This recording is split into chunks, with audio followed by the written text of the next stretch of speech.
Hey, what's up, everybody? Hammer Heart Metal Reviews here. Once again, it is that time of the month, time to talk about my favorite albums that were released this past month, November 2025. The year is coming to a close, and another absolutely solid month of metal releases that I'm going to talk about for you here today. Talk about ruining my year-end list. There's a few on this list that suddenly have thrown my whole year-end list for a loop just when I thought I was getting it close to being done. There's a few here that are certainly gonna show up next month when I talk about that, or I guess this month. This is December 1st, but you'll see my year-end list within the next couple of weeks, and maybe a few of these that I talk about today will be on there. But without further ado, I'm not gonna get too far ahead of myself. We're not talking about albums of the year yet today. We're just talking about albums of the month, the best releases from November. I got a good mix here for you, so let's just get right into this. The first 10 or so albums I'm going to talk about, I'm going to rip through pretty quickly, just give you a brief description, but then as I get into my favorite 10, I might elaborate a little bit more because those are the ones that stood out a little bit more. So here we go, kicking it off today, Void Ceremony with their new album Abditum. So this is some progressive death metal from the USA. This release is less than 30 minutes long, so it kind of plays more like an EP than a full length. Like there's 4 instrumentals, but all that being said, when the songs actually show up in between the instrumentals, there's some pretty cool, strange, progressive death metal going on. It's unique, it's different, but it's definitely an entertaining listen. Void Ceremony. Up next, Witcher with their new album Oraclet. This is some Hungarian epic atmospheric black metal. And when you hear that description, like I will say, this band is not necessarily doing anything like vastly new to the style, not like bringing anything outstanding or groundbreaking to the genre, but it is very well executed, and I absolutely eat up this kind of stuff. I love this subgenre of music, and they've put out a very solid release. So if you're into this style of music, definitely go check this one out. Up next, Fate's Hand with their debut album Steel, Fire, and Ice. So this is some Australian epic heavy metal. So when I listen to this, which you can tell based on the album cover, huge Bathory influence here, especially the like Hammerheart era of Bathory, but I also hear like some Iced Earth influence in there as well. Overall, the songwriting here is pretty decent. I will say the vocals are kind of hit or miss, maybe not my favorite. That could be the breaking point for you when you're listening to this. Maybe you'll love it a little bit more than I do. I still don't mind it, but I think the songs are still worth listening to. I love epic heavy metal, and this one is worth checking out. Up next, something different, Master's Hammer with their new album Maldoror Disco. So the experimental weirdos from the black metal in Czechia, I mean, I really enjoy their early output. They really put a stamp on the early black metal scene, but they've got pretty weird with it over the years. I mean, they were always a bit off the beaten path and strange, and there's no exception here on this album. I mean, it's got the name disco in the title, and they're bringing in some different kinds of influences. It's dancey, it's fun, it's definitely unique. They just do their own thing and don't really care to conform to any genre staples or genre trends. Like, they're just going to do their own thing, and I applaud them for it. Maybe it's not my favorite style of album here, but nonetheless, it is a fun listen. Go check out Master's Hammer. Up next, Sortilege with the new album Le Poids de l'Âme. This is some classic heavy metal from France. What makes them stand out and unique is that the lyrics are all in French. There is definitely a little bit of controversy around which band should be called Sortilege. They kind of split into two, almost like a Rhapsody of Fire type situation. This band here is the vocalist from the original band split off and did his own thing. So just to clarify, because there could be 2 different Sortileges out there. But yeah, this is a pretty decent traditional heavy metal album. I will say it's not another one that's not like doing anything new or groundbreaking. It's a decent album, but it's not like an outstanding album by any means. But nonetheless, if you're into heavy metal, go check this one out. Up next, Heimland with the new album Der Torv Moeter Have. probably mispronouncing that. This is some Norwegian black metal. I really enjoyed their debut album that was just released a couple years ago, and this one really picks up where that one left off, albeit they've brought in a new vocalist on this record. But all in all, this is just a pretty enjoyable slab of old school Norwegian style black metal. Think bands like Gorgoroth, Taka, stuff in that vein. You'll know the style of music here, and if that's something you're into, go check out Heimland. Sticking with black metal, up next, going with Nordicwinter, a new album, Solitude. This is a one-man band from Quebec. This is atmospheric, depressive black metal. This will really bring down your mood. This just envelops you in sadness. This is his 7th album in the last 5 years. I think 8th or 9th overall. I can't remember. But he is just really prolific at putting out albums, this guy. And yeah, if you're into the style of atmospheric, depressive black metal, you will definitely eat this one up as just another solid release. Up next, Perdition Temple with the new album Malign, Apotheosis. So this band is probably most well known for featuring Gene from Angel Corpse, and he is absolutely still shredding. This isn't even the only album he released this month. I'll be talking about him again later. But here with Perdition Temple, it really focuses on the rawer side of production. That doesn't really do it any favors sound-wise with the production. It's not my favorite in that terms, but it's clearly what they are going for. It's the sound and style that they are going for. This is just blackened death metal from hell. It's so punishing and crushing on your ears. A solid release, definitely full of great riffs. Perdition Temple. Sticking with some death metal, Phobocosm with the new album Gateway. So death metal from Quebec. This would be for fans of bands like Immolation. Like, you could hear the Immolation influence here, and maybe even some more stuff on the dissonance side of things like Ulcerate. It's just, yeah, crushing death metal that really focuses on that dissonance. I really enjoyed their last album, Foreordained. That one was from a couple years ago, and I think this one might even be better. Like, time will tell. This is still a pretty new release, and I haven't spent a ton of listens on it yet, but it's pretty crushing and definitely worth checking out if you're into death metal. Up next, Deogen, or Deogen, not sure on the pronunciation, The Graves and Ghosts of Yore. So this is some raw symphonic black metal from the USA. You don't often see raw and symphonic in the same sentence, but they really make it work here. Maybe some like influence from a band like Obtained Enslavement. Like, you've got this just really like buzzy guitar tone with really raw production, but then these elegant symphonics over top and just complex songwriting that really works for raw black metal. You don't always get that approach, but they really pull it off here, and a solid album. Up next, Numenor with the new album Runes of Power. So this is some Serbian power metal with a little bit of a black metal influence in there as well. I will say this time around, they haven't brought in as much of a black metal influence as on maybe some of their past records, where it was more raspy screaming and a little bit of clean singing. And this one is definitely way more clean vocals and just a few raspy black metal vocals sprinkled in there as well. But yeah, they've kind of switched their style a little bit, and this is more of a straight ahead power metal album, but it's catchy and fun. It's fantasy themed, which I absolutely love. It just puts a smile on my face. A solid album. So that was the first 10. Now we're going to get into my top 10, my absolute favorites of the month. I'm just going to grab a sip of water here, and then we're going to get into the best of the best for November. All right, so kicking it off in 10th place, Veilburner with the new album Longing for Triumph, Reeking of Tragedy.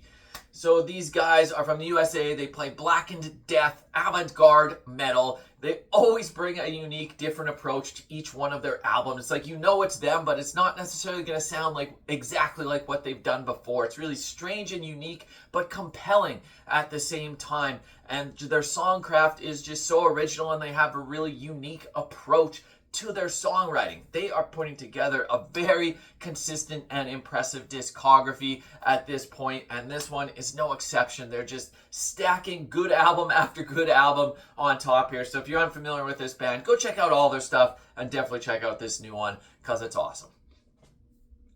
Up next, sticking in the black metal vein, Walgefluster with their new album Knocking Gesanga probably mispronouncing that. This is some black metal from Germany. I've been a longtime fan of this band as well. I will say I hold their first 3 albums in very high regard. I think those are outstanding albums that they released, but I will say their last couple albums haven't really caught on with me the same way that those early ones did, and this one's kind of given me the same vibes here. There's still some really great moments, and it's really emotionally charged black metal, emotionally weighted songs, but then there's also at the same time some songs that maybe drag on a little bit longer that could use some trimming, but overall it's still pretty good. I just can't put it quite on the level as their best works, but nonetheless, go make your own opinions. Check out this album and check out the band because they're putting out quality black metal with each and every release. Gonna switch to some power metal next with Bloodbound and their new album Field of Swords. So this is some Swedish power metal. If you're considering checking out this band, the one question I'll say is, do you like Hammerfall? Because they have a huge Hammerfall influence here. I don't want to say it just is a clone or sounds exactly the same, but it's very much in the same style of what Hammerfall does. Like, it's nothing too serious, but the musicianship is still serious, and it's just a fun slab of straight-ahead melodic power metal. It's got sing-alongable, joyous choruses, and just, yeah, some great solos sprinkled in as well. All in all, just a solid, straightforward power metal album. Yeah, maybe nothing that's gonna blow your socks off with originality, but it's fun, it's entertaining, and that's the reason I put it in my top 10. So go check out Bloodbound if you're looking for a fun power metal album. Up next in 7th, I'm going with Hyver, a new album, Shaataunoar. Might be mispronouncing that. So this is a one-man band, although he's brought in some other musicians on this record as well. He's from France. This is dungeon synth mixed with black metal. The man behind the band is the guy that runs Antique Records. He's also in a ton of great bands like Vehemence, Grill, Haunter Naz. I'm a huge fan of everything this guy touches. This album here, it's like dungeon synth interludes that kind of tell a tale of almost like a Dungeons and Dragons quest where it lets you pick which way to go, and then it goes into the more expansive black metal tracks which really shine on here, and it's just a fantastical journey. This one just came out, so I really need to spend a lot more time with it, but like I said, I'm a huge fan of everything that this guy does, and this one's no exception. Some really great black metal moments on this record. Up next, gonna come back with some more death metal. I told you I was gonna mention Gene from Angel Corpse once again, and here the debut full length from Malefic Throne, The Conquering Darkness. So this could be called a supergroup. They're from the USA. It features, Gene from Angel Corpse on guitar, John Longstreth, who's been in so many bands, on drums. He's been in Angel Corpse, Origin, Hate Eternal, Dim Mak, just to name a few. And then you got Steve Tucker on bass and vocals, of course, of Morbid Angel fame. So you put all those influences together and you can pretty much guess what this album is going to sound like. Yeah, there's hints of Angel Corpse in there. There's hints of Morbid Angel. And I really get like a Hate Eternal type vibe from this record. It's brutal, it's crushing, but the riffs are great. This is my kind of death metal. I just absolutely love it. Relentless blasting, awesome stuff.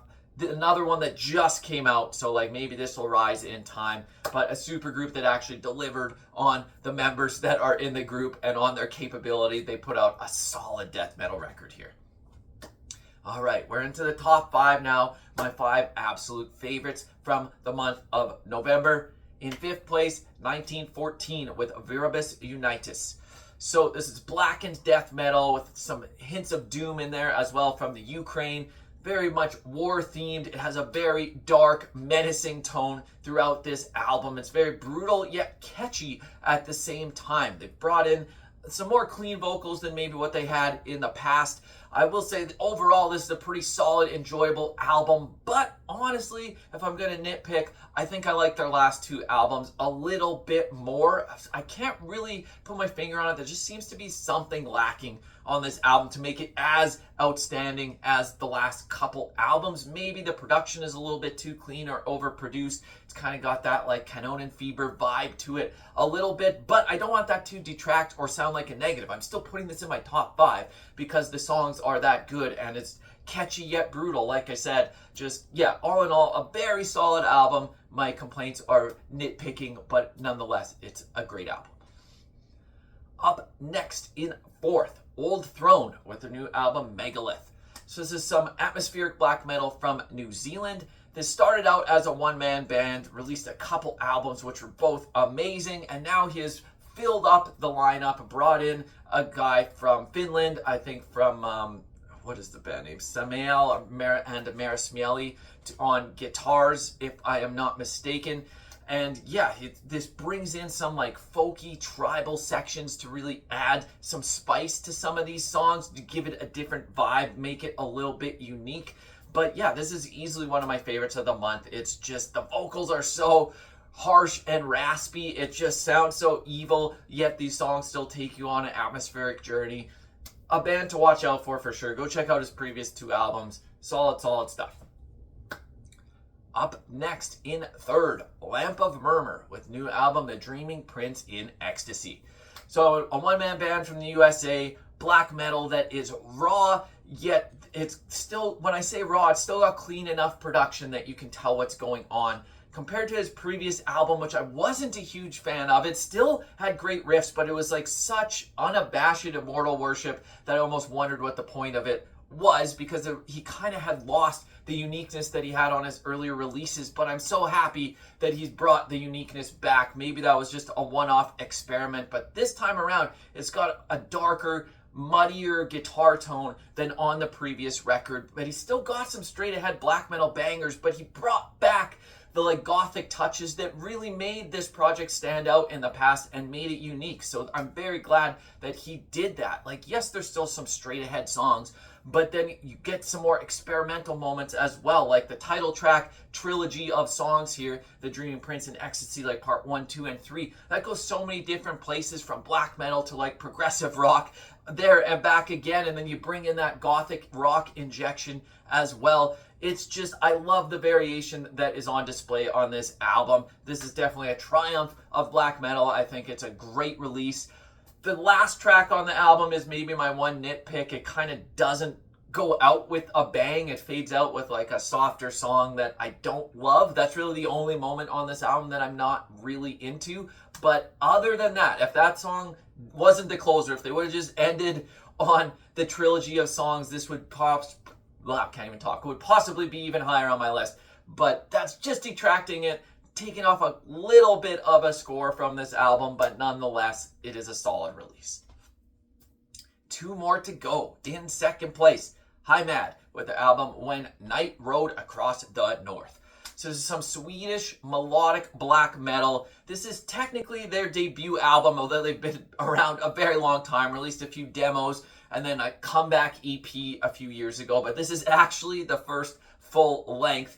And being around that long before putting out a full length, you can tell the sound is very established and they are very professional at what they're doing, and they execute this flawlessly. Like, this has the sound of 90s Swedish melodic black metal down to a T. Like, it's just perfected here. It has just the right amount of synth and keyboard here to add some soundscape to this, and the songwriting is just on point. Great guitar melodies, excellent harsh black metal vocals. Another one that I'm saying, this is a triumph in black metal. This is a goddamn great album. I can't stop listening to it. Absolutely love it. Was in first place for a long time this month on this list, but something else just came out that it knocked it off its perch, at least for now. Speaking of triumphs in black metal, my number 1 choice here, Blut with Ethereal Horizons.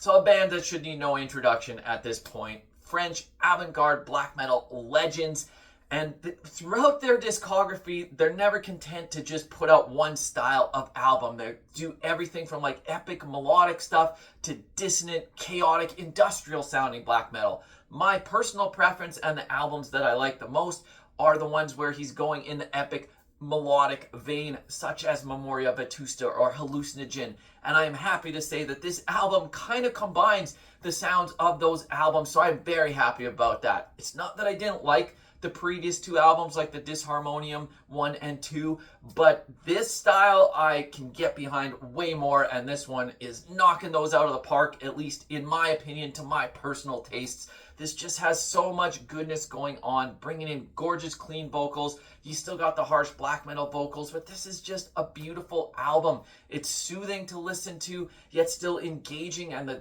rhythms will go different ways. It changes on a dime, but it still just envelops you in this great ethereal soundscape. Shaataunoar, just transcendent music. No one else does it like this. One of the best in the business, and actually a pretty easy choice for number one this month. As much as I loved some of those other ones that were near the top, this one I think easily took the cake. And yeah, probably his best since Hallucinogen. I know that's just a couple of albums ago, but I think this could go down as maybe a top 5 Shaataunoar album ever, which is saying a lot because it got a lot of killer albums. But anyways, that's enough rambling for today.